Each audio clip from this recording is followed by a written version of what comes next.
A special thank you to each of our subscribers who make this channel possible. Here's today's story. In a significant development, French President Emmanuel Macron announced the postponement of a high-level UN conference aimed at discussing a two-state solution for Israel and Palestine. Originally scheduled to take place from June 17th to 20th in New York, the conference has been delayed due to logistical and security reasons as well as the inability of some Palestinian representatives to attend. This decision comes at a time of escalating tensions in the Middle East, particularly following recent Israeli strikes on Iran. Macron emphasized that the conference would be rescheduled as soon as possible and is committed to recognizing the state of Palestine in the future. The conference was to be co-chaired by France and Saudi Arabia, with hopes of reviving the long-stalled peace process between Israel and Palestine.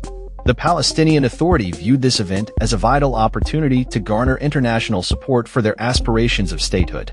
Macron stated that the aim of the conference is to establish a demilitarized Palestinian state that acknowledges Israel's existence and security, explicitly excluding leaders from Hamas.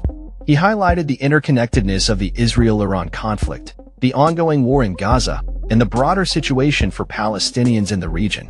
Despite the postponement, Macron remains in active discussions with Saudi Crown Prince Mohammed bin Salman to find a new date for the conference.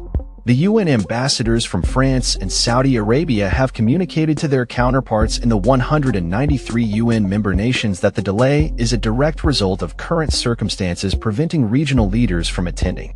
They also invited all countries to participate in the opening session, which will now serve to formally propose the suspension of the conference.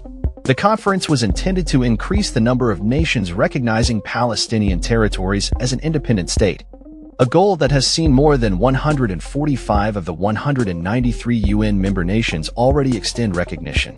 However, Israeli Prime Minister Benjamin Netanyahu has firmly rejected the establishment of a Palestinian state and has refused to attend the conference.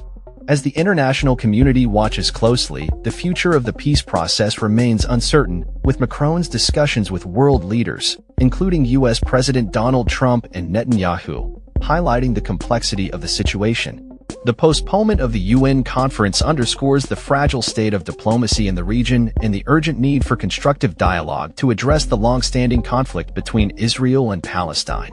That's all for this story. We upload videos every day covering many different subjects, so hit that subscribe button to stay informed. Thanks for watching.